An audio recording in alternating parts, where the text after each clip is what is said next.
కోసం చేసెను కదా యుద్ధం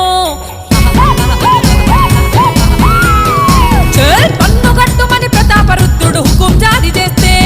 వెన్ను పూసలిరిగిన బిడ్డలు కన్నీ